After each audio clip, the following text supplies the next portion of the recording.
राधे राधे।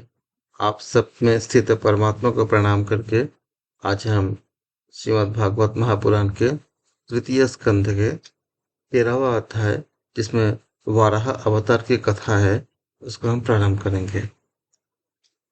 श्री सुखदेव जी कहते हैं कि राजन, मुनिवर मैत्रेय जी के मुख से यह परम पुण्यमय कथा सुनकर श्री विदुर जी ने पूछे, क्योंकि भगवान की लीला कथा में इनका अत्यंत अनुराग हो गया था। विदुर जी ने कहे, मुने, स्वयंभू ब्रह्मा जी के प्रिय पुत्र महाराज स्वयंभू मनु ने अपने प्रिय पत्नी शतरूपा को पाकर फिर क्या किया? आप साधु शिरोमणि हैं। आप मुझे आदिराज राजर्षि स्वयंभू मनु का पवित्र चरित्र सुनाइए।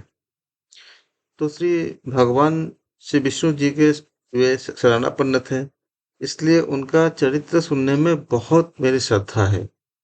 जिनके हृदय में श्री मुकुंद के चरणाविंद विराजमान है, उन भक्तजनों के गुणों को श्रवण करना ही मनुष्य के बहुत दिनों तक किए हुए शास्त्राभ्यास के श्रम का मुख्य फल होती है। जितने भी शास्त्र का अध्ययन करते हैं उसको शास्त्राभ्यास कहते हैं।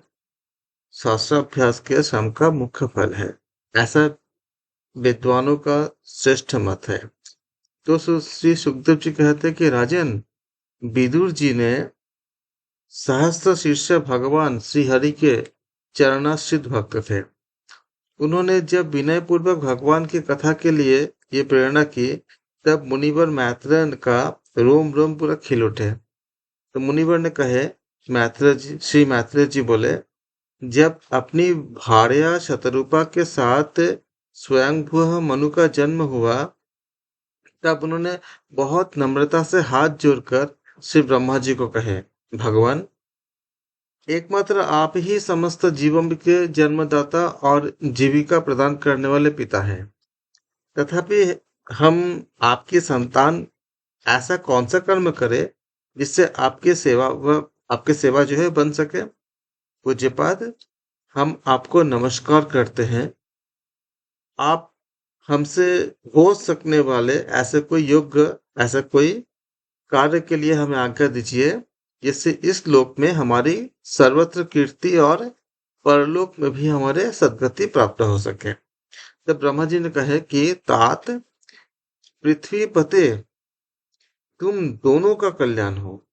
मैं तुमसे बहुत प्रसन्न हूँ, क्योंकि तुमने निष्कपट भाव से मुझे आज्ञा दीजिए यो कहकर मुझ में आत्मसमर्पण किया है। वीर, पुत्रों को अपने पिता के इसी रूप में पूजा करना चाहिए। उन्हें उचित है कि दूसरे के प्रति ईर्ष्या का भाव न रखकर जहां तक बने उनकी आज्ञा का आदर पूर्वक सावधानी से पालन करें। तुम अपनी इस भार्या से अपने ही समान गुणवती संतति उत्पन्न करके धर्म पूर्वक पृथ्वी का पालन करो और यज्ञों द्वारा श्री हरि की आराधना करो।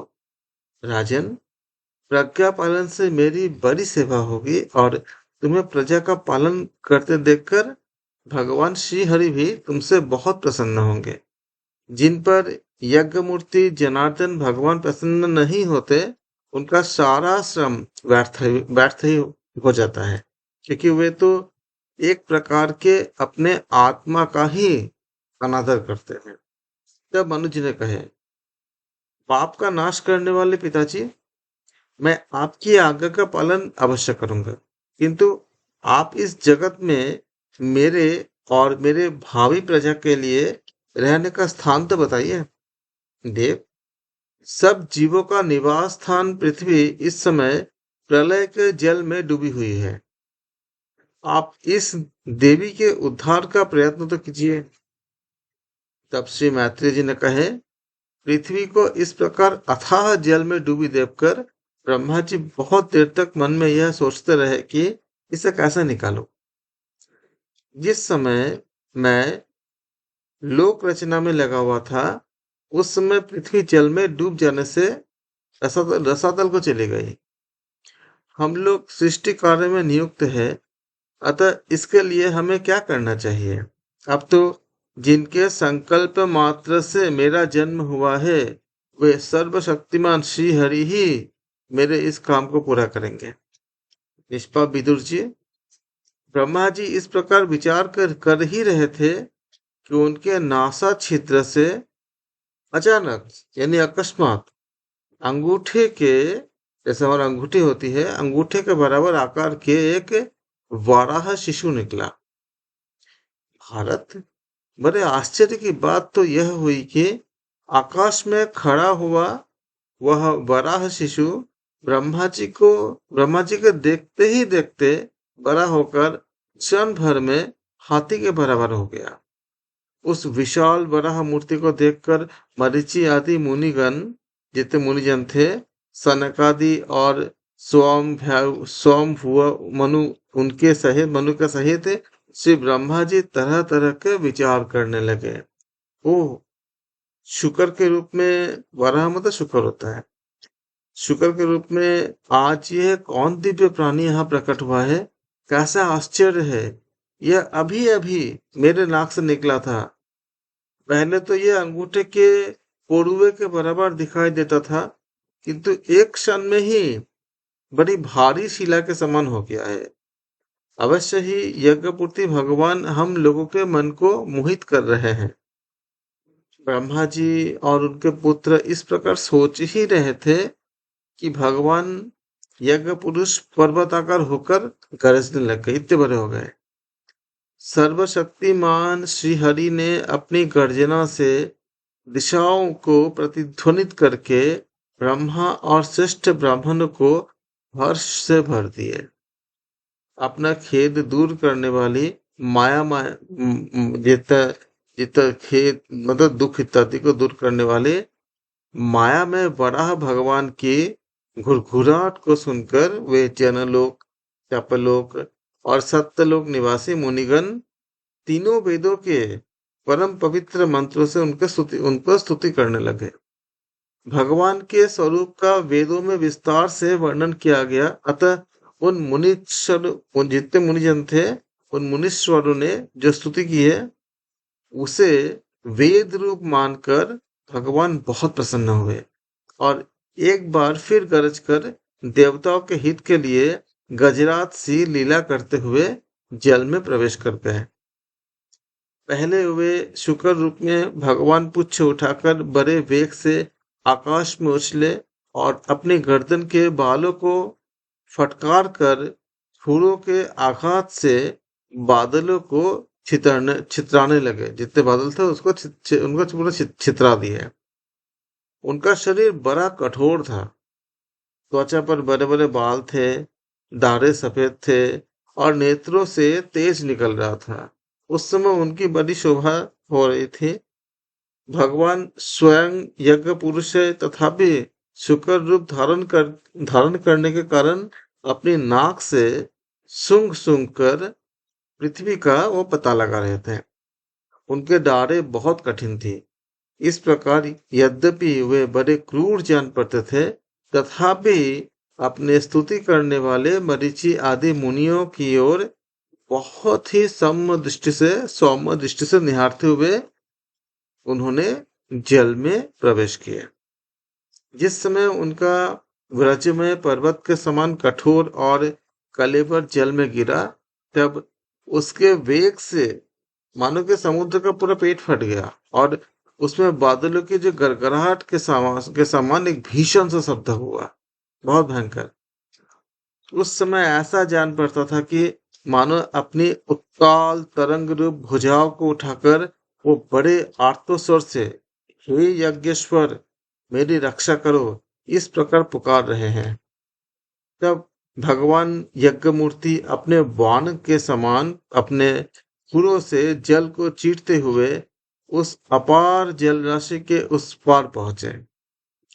उस रसातल में उन्होंने समस्त जीवों को, जितने जीव थे, समस्त जीवों की आश्रयभूता पृथ्वी को देखे, जिसे कल्पांत में शयन करने के लिए उद्यत श्री हरि ने स्वयं अपने ही उदर में लीन कर लिए थे। फिर वे जल में डूबी हुई पृथ्वी को उन्होंने अपने दाढ़ों पर लेकर रसातल से ऊपर आए। इस समय उनकी बड़ी शोभा हो रही थी। जल से बाहर आते समय उनके मार्ग में विघ्न डालने के लिए महापराक्रमी हिरण्यक्ष ने जल के भीतर ही उन पर गदा से आक्रमण किए।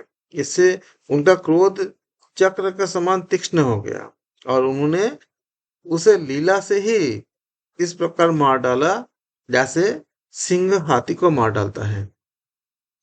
उस समय उसके रक्त से थूथनी और कनपटी सन जाने के कारण वे ऐसे जान पड़ते थे जैसे मानो कोई गजराज लाल मिट्टी के जो टीले हैं उससे टक्कर मारकर ऐसा वो वापस आया हो।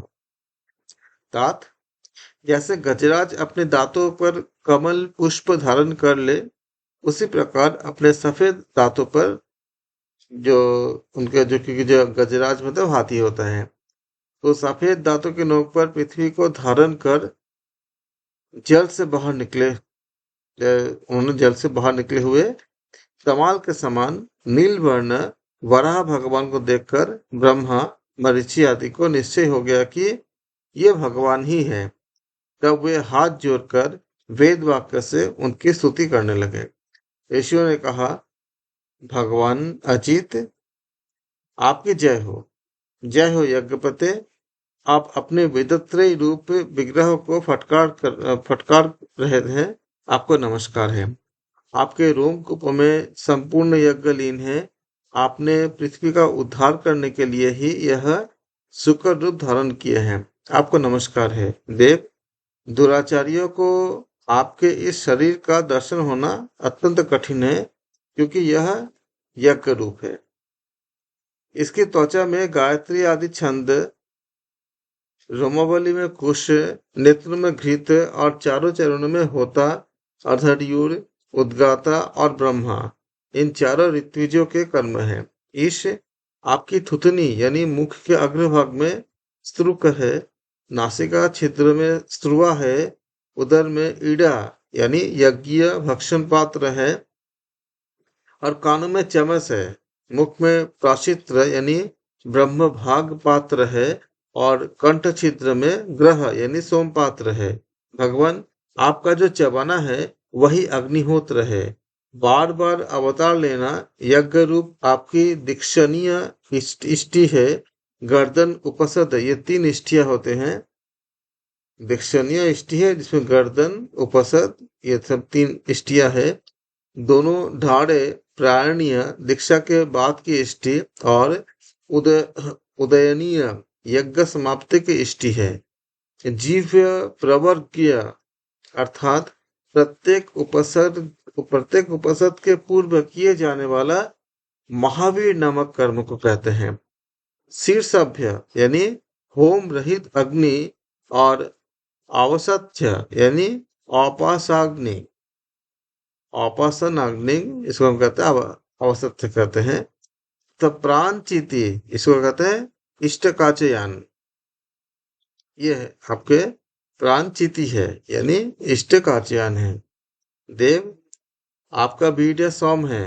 आसन आसन मतलब बैठना होता है। आसन प्रातः सवनादि 3 सवन है। सातों धातु अग्निष्टोम, अग्निष्टोम, उक्थ, षोडशी, वाजपेय, अतिरात्र और आप्तोरियम नामक 7 संस्थाएं हैं तथा शरीर के संधियां जो जोड़ कहते हैं, ये संपूर्ण सत्र है। इस प्रकार आप संपूर्ण यज्ञ सोम रहित याग कहते हैं। सोम रहित याग और क्रतु सोम रहित त्याग रूप है। यज्ञानुष्ठान रूप इष्टियां आपके अंगों को मिलाए रखने वाली मांसपेशियां हैं। समस्त मंत्र, देवता, द्रव्य, यज्ञ और कर्म आपके ही स्वरूप है। आपको नमस्कार है। वैराग्य, भक्ति और मन की एकाग्रता से जिस ज्ञान का अनुभव होता है वह आपका स्वरूप ही है तथा आप ही सबके विद्या गुरु है। आपको पुनः पुनः प्रणाम है। पृथ्वी को धारण करने वाले भगवान, आपकी दाढ़ों के नोक पर रखी हुई यह पर्वतादि मंडित पृथ्वी ऐसी सुशोभित हो रही है, जैसे वन से निकलकर बाहर आए हुए किसी गजराज के दांतों पर पत्र युक्त कमलिनी रखी हो। आपके दांतों पर रखे हुए भूमंडल के सहित आपका यह वेदमय वराह विग्रह ऐसा सुशोभित हो रहा है, जैसे शिखरों पर छाई हुई मेघमाला से कुल पर्वत की शोभा होती है। नाथ, चराचर जीवों के सुख पूर्वक रहने के लिए आप अपनी पत्नी इन जगन्माता पृथ्वी को जल पर स्थापित कीजिए। आप जगत के पिता है और अरणी में अग्नि स्थापन के समान आपने इसमें धारण शक्ति रूप में अपना तेज स्थापित किए हैं। हम आपको और इस पृथ्वी माता को प्रणाम करते हैं। प्रभु, रसातल में डूबे हुई इस पृथ्वी को निकालने का साहस आपके सिवा और कौन कर सकता है? किंतु आप तो संपूर्ण आश्चर्य के आश्रय हैं। आपके लिए यह कोई आश्चर्य की बात नहीं है। आपने ही तो अपनी माया से इस आश्चर्य में विश्व की रचना किए हैं। जब आप अपने वेदमय विग्रह को हिलाते हुए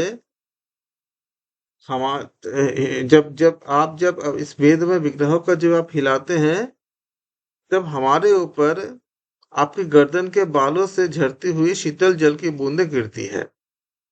ईश, उनसे भीग कर हम जनलोक, तपलोक और सत्यलोक में रहने वाले मुनिजन सर्वथा पवित्र हो जाते हैं। जो पुरुष आपके कर्मों का पार पाना चाहता है, वह अवश्य ही उसकी बुद्धि नष्ट हो गई है। जो पुरुष आपके कर्मों का पार पाना चाहता है, अवश्य ही उसकी बुद्धि नष्ट हो गई है, क्योंकि आपके कर्मों का कोई पार ही नहीं है। आपकी ही योगमाया के सत्वादी गुणों से यह सारा जगत मोहित हो रहा है। भगवान, आप इसका कल्याण कीजिए। श्री मैत्री जी कहते हैं, विदुर जी, आप उन ब्रह्मवादी मुनियों के इस प्रकार स्तुति करने पर सबकी रक्षा करने वाले वाराह भगवान ने अपने खुरों से जल को स्तंभित कर उस पर पृथ्वी को स्थापित कर दिए। इस प्रकार रसातल से लीला पूर्वक लाई हुई पृथ्वी को जल पर रखकर वे विश्वक्सेन प्रजापति भगवान श्री हरि अंतर्ध्यान हो गए। विदुर जी, भगवान के लीलामय चरित्र अत्यंत कीर्तनीय है और उनमें लगी हुई बुद्धि सब प्रकार के तापों को दूर कर देती है। जो पुरुष उनकी इस मंगलमयी मंजुल कथा को भक्ति भाव से सुनता है या सुनाता है, उसके प्रति भक्त वत्सल भगवान अंतस्थल से बहुत शीघ्र प्रसन्न हो जाते हैं। भगवान तो सभी कामनाओं को पूर्ण करने में समर्थ है। उनके प्रसन्न होने पर संसार में क्या दुर्लभ है? किंतु उन तुच्छ कामनाओं की आवश्यकता ही क्या है? जो लोग उनका अनन्य भाव से भजन करते हैं, उन्हें तो वे अंतर्यामी परमात्मा स्वयं अपना परम पद ही दे देते हैं। अरे, संसार में पशुओं को छोड़कर अपने पुरुषार्थ का सार जानने वाला ऐसा कौन सा पुरुष होगा जो आवागमन से छुड़ा देने वाली भगवान की प्राचीन कथाओं में से किसी भी अमृतमय कथा का अपने कर्णपुटों से एक बार पान करके फिर उसकी ओर से मन हटा लेगा? ऐसा कोई है? ऐसा कोई नहीं है। हर कोई क्या होगा? हमेशा सुनना चाहेगा। इसलिए कहते हैं कि संसार में पशुओं को छोड़ के पुरुषार्थ का जो सार जानते हैं, पुरुषार्थ का सार जानने वाला ऐसा कौन सा पुरुष होंगे जो आवागमन से छुड़ा देने वाली भगवान की आवागमन मतलब जन्म मृत्यु का पूरा साइकिल, आवागमन से छुड़ा देने वाली भगवान की प्राचीन कथाओं में से किसी भी अमृतमय कथा का अपने कर्णपुट से एक बार पान करके फिर उसकी ओर से मन को हटा लगा? ऐसा कोई है? ऐसा कोई नहीं। इस प्रकार हमारा 13वां अध्याय समाप्त होता है। कल हम पाठ करेंगे 14वां अध्याय इसमें दीति का गर्भ धारण की प्रक्रिया का हम वर्णन करेंगे। आप सबके हृदय में स्थित परमात्मा को प्रणाम करते हुए आज के पाठ हम समाप्त करते हैं। आप सबका बहुत बहुत धन्यवाद। राधे राधे।